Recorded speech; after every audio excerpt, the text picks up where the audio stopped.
Are you looking to pass the English language exam for ILR purposes? That's indefinite leave to remain. Edward here has just passed his English language exam for ILR purposes, and we're going to share the process of what exam you need to do, how to prepare, and also what to expect on the day.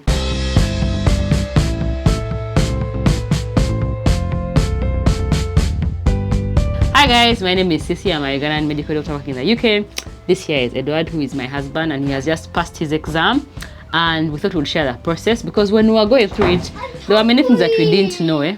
So the first thing is that when are you eligible to apply for ILR? So it depends on what route of ILR you're on. So for us, we're on 5-year route at the moment, which is that after 5 years on a skilled worker visa, you can apply for ILR. At the moment, they're talking about increasing it maybe to 8 years, although they haven't yet. So hopefully we are not caught in that mix. If we are, we'll come and let you know. But basically, you need to apply for English language. You have to show your English language proficiency. So me, I don't have to because I've already done that previously when I was applying for the worker visa. So I've already done English language exams. And so I don't need to, but Edward has to.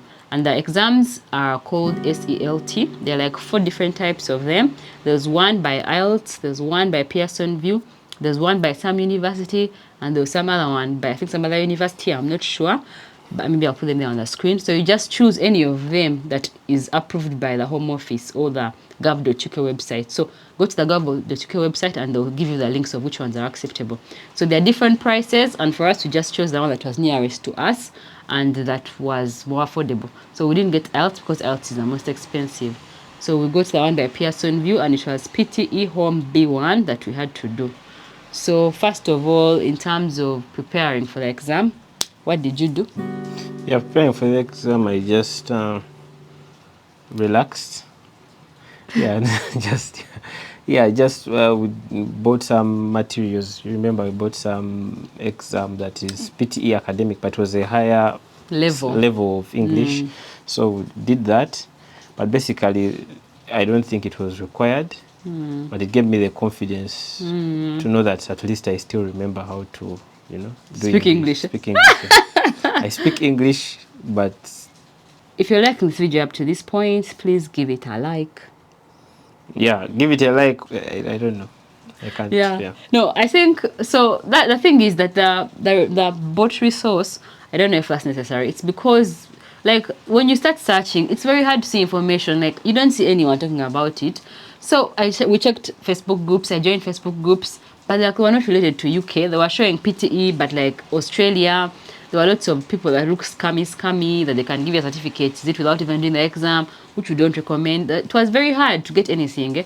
And the actual website of Pearson VUE also does not have any resource. They have only one trial thing. It's like 1 hour course, which actually, Edward, do you think that would have been enough? Because you did it. Do you think that the trial by the Pearson VUE would have been enough for you? Yeah, I think the trial would have been enough for me, but my only worry was that there was a part called retail story whereby they read you a paragraph, and the paragraph was really long. It was about like 5 sentences, and the sentences were really long, and you're not sure in the exam what accent you're going to be faced with, and at what pace the person will be reading the question at. So it became a challenge for me. I had that fear in me that maybe I may not be able to hear very well what they are saying. And also that same method is also used in the academic. There are 2 sections in that paper. There is retail story and also listen and answer. So that was my biggest worry. But the other 2 first sections of describe image and also repeat sentence, I was confident with them. I didn't have any problem. But the problem is, imagine someone comes and tells you a story and tells you that don't tell us a whole story. Okay, someone tells you a story, like a big paragraph or something like that, and then they ask you questions immediately. It becomes very hard to kind of remember the statements because you're not sure what you want to store in your head and then answer. But then I got the courage and also the confidence that I'll pass the paper because you are passing in the PTE academic. I'm passing the PTE academic, and also when I read the instructions, they say that they will give you a booklet where you can write. So I advise people that when they are doing the paper, that when the computer is reading the statements, you write short summaries down, but very fast, very, very short, just like short ideas, using probably shorthand. If you want to write like the word, let me say composure or something like that, you write just comp or something like that. Yeah, so that you move on, so that you know that, okay, I was saying comp, because you're just going to look at them, just remember what the person has said, and then you answer. Okay, so basically you've just told us that the PTE academic, you think that the free resource would have been good enough, but the PTE academic also really helped you because you're preparing for a much tougher thing than the actual exam. The actual one you did was much easier. Yeah, B1. So you've touched a little bit on the structure of the exam, but can you tell us more details? For example, when you reached there, how is it? What does it look like? Yeah, you've said there was a booklet, like how does it look? Yeah, when you reach there, of course, they first tell you remove everything you have. You're supposed to just stay in your clothes. Even these coats and everything, you remove them. So you put your wallet, your keys, everything that you have, you put it in a locker. You get the key, then you proceed to another desk. So when you get at the desk there, I met other people, fellow Ugandans who are also there, my brothers and sisters who are also trying to continue with the journey. Yeah, they were also there, and then we talked about something. So basically it's like you told me earlier that it's like driving test. Yeah, theory test. Yes, the same centers, right? Same centers, but at that center they say that they don't do driving tests anymore, because they wanted it for only the people who are doing English. So yeah, we talked with my brother there. We were happy, everything. As we said, we shall come back and visit Uganda. Yeah. Then afterwards, the Pearl of Africa.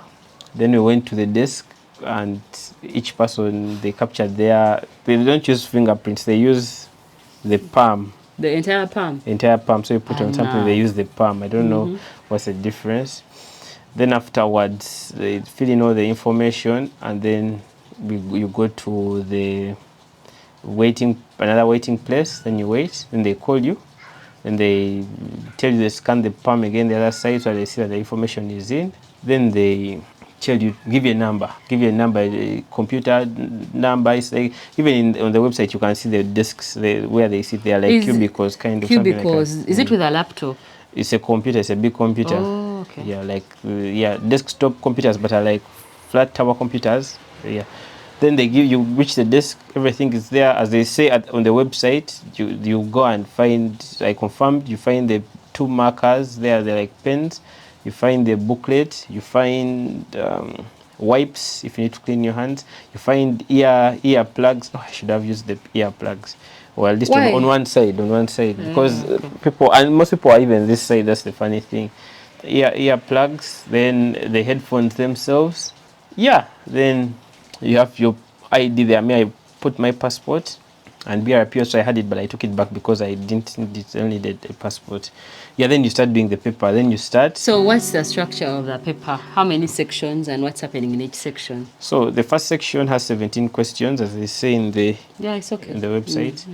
So 17 questions called listen, and it's called repeat sentence.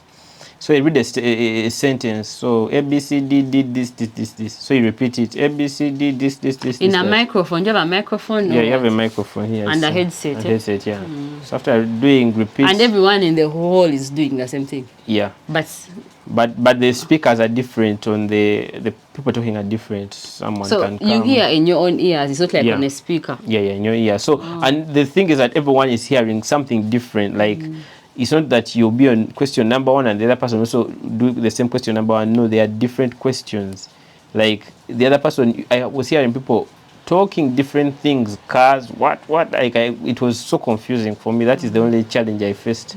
That other people are speaking about goats and sheep. For you, speaking about Mercedes Benzes and Lamborghinis.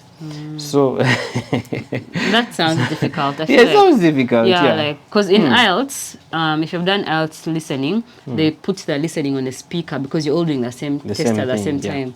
So you're all hearing at the same time. No. This one is very, very different. Okay. So after those 17 questions, what's next? So after the 17 questions, then you have describe image. Describe image, they bring illustrations. So they can bring like different things. Maybe people are swimming or what. You'll see on the website there are different pictures. Then they tell you to describe the image. So you can describe the image and say, oh, maybe this person is doing this and this and that. After describing that for 4 images, first course has also 4 marks. So 4 images, the other first one was 17 marks. This one is like 4 images to 5 images, I can't remember. Then the next section, which is the third section, is called Retell Story. So they read your story, a big block paragraph, it's really long. Then you're supposed to retell the story. But the good thing, you have to retell the story in your own words.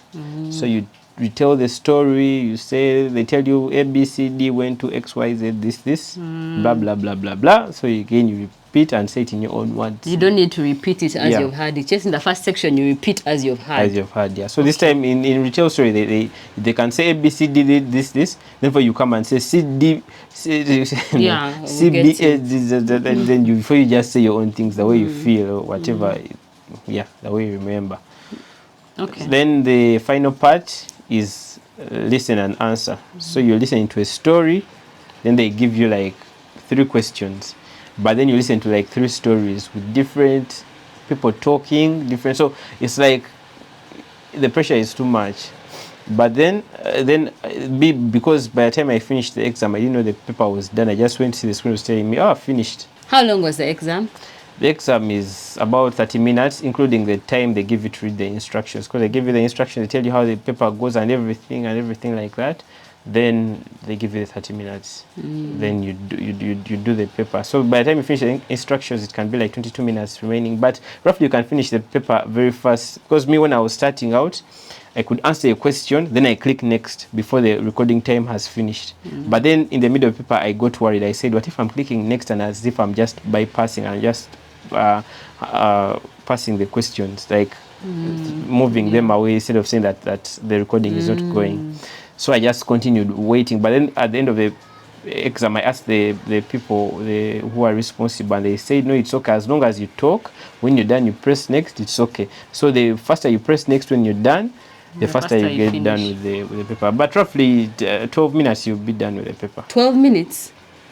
I think so. I thought it was... At the 22 minutes for doing the paper. 22 minutes? Yeah, for doing the paper. Okay. So roughly 15, 12. People get that done. That sounds so short. I'm telling you, me, as I was in the room, people who, I don't know if they had done the paper before or something like that, but I could hear people talking constantly, like blah, blah, blah, blah, blah, blah, blah, blah, blah. They clicked. And it was like too much because now, like for me, I would be hearing, then I speak, then I wait for the recording thing to end. So I would kind of delay. So I was even the last one in the room, but I didn't know, because I didn't know I was delaying to click because I got scared. I wasn't sure. Yeah, and when they give you the results, they also put down and they say whether you're doing the paper for the first time or for another time, whatever, second or whatever. Okay, so would you say the exam was very easy or very difficult? I would say easy, not very, but easy. Yeah, like where did you put it? It would have been. This is easy, and this is very easy. This is very difficult. Where did you put it? Here. Okay. I would have said that it would have been very easy, but the problem, as I told you, was that the other people in the room talking. They kind of distract you and they make you work harder. Were you expecting that? Yeah, I was expecting it, but they talk about it on the website. Yeah, but then on the website they say that people should talk conversational level, but people just okay.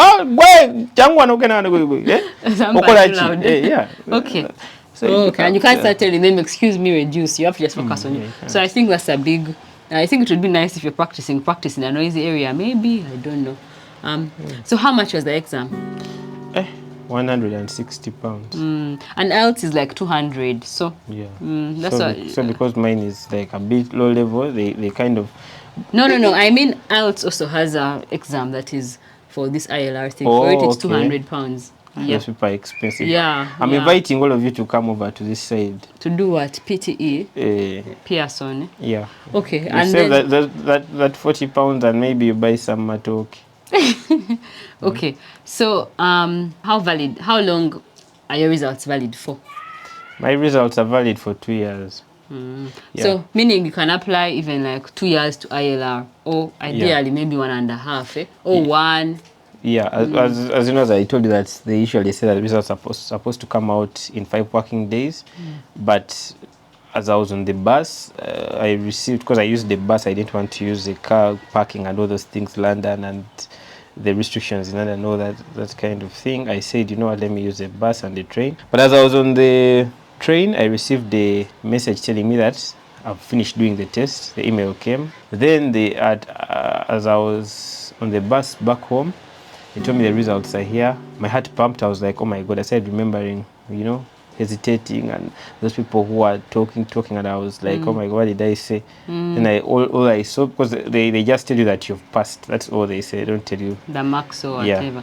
And what about probably the marks may be in the thing that I have to download. There's another thing I have to download, but roughly I know that I've passed. So yeah, so we don't really care about details. Yeah. So the next step. And I'm sorry, I can't show you my report because I'm on a journey. Okay. So how come before you did the exam, like last night, or I kept saying, how are you feeling? And then you say, I'm normal. So why is it now when the results are coming, you're saying, oh, your heart is pumping? Why were you not normal? It's human nature, because yesterday I was normal, but then something has influenced me to have a bit of tension. Yeah, but even having an exam would make you feel no, there I was fine, because I knew, like I told you about the driving test the first times and all that. You do it, then maybe you fail and all that because you're on tension. So this time I said, you know what, let me be normal, be relaxed, go and play some, you know, FIFA, relax, you know, real relax, like to the extent that I just sleep, wake up. And so your advice is to relax before the exam. Relax. Just can't do it. Don't buy any resource. Do as I do. No, do as I say, but don't do as I do. Okay. So the next bit really is we're going to do our life in UK tests. So it's coming up soon. If you want to know more about that, then comment below. Maybe we'll make a video on that. Okay, talk. Gabby wants to be in the video, so we said, okay, go ahead. Here is Gabby. What's your name? Gabby. Oli miaka emeka? 5. Jogera mu Luganda, oli miaka emeka?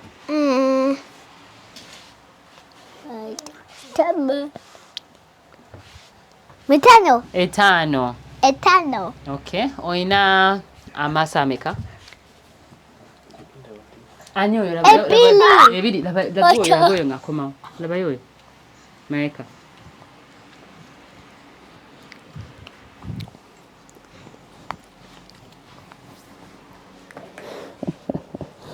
Kale. Ova mu ggwanga ki? Ova mu ggwanga ki, Gabi? This video has been done on the day when I'm vlogging the rest of my day, when Edward was away, and it was just me with the kids. If you want to see what I was up to, then watch this video here. This one.